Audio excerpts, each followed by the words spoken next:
আসসালামু আলাইকুম। চলে আসলাম আবার নতুন একটা ভিডিও নিয়ে।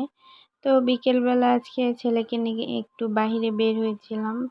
আর সে একটু খেলাধুলা করছিল। আর আমি ওদের বসে, বসে ওদের খেলা দেখছিলাম।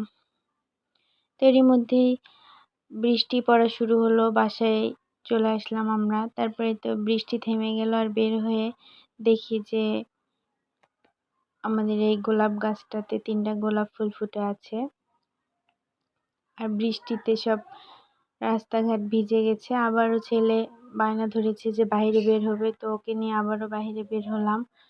আর বৃষ্টি পড়ে রাস্তাগুলো পিচ্ছিল হয়েছিল,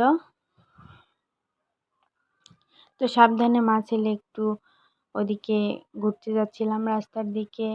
আর সন্ধ্যায় এসে দেখি যে এত বড় একটা ড্রাগন ফুল ফুটে আছে। তো আমার হাজবেন্ড হাত দিয়ে মেপে দেখছিল কত বড়, পুরো ১ হাত। ২ টা ফুল ফুটেছিল, একটা একটু ছোট আর একটা বড়। তো এই প্রথম ড্রাগন ফুল ফুটছে আমাদের গাছে। তো ইনশাআল্লাহ ড্রাগন ফল ধরবে।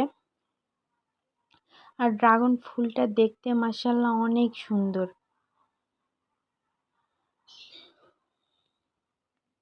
আর আমি ঈদের এই স্পেশাল মাংসের আচারটা তৈরি করেছি। তো নেক্সট ভিডিওতে আমি আপনাদের সঙ্গে এই গরুর মাংসের আচারের রেসিপিটা শেয়ার করব। আর আমি জীবনে প্রথমবার এই গরুর মাংসের আচার তৈরি করলাম। তো আমার কাছে ভালোই লেগেছে। আর দেখতে কেমন লাগছে আচারটা অবশ্যই আপনারা কমেন্ট করে জানাবেন। তো আজ এই পর্যন্তই। আল্লাহ হাফেজ।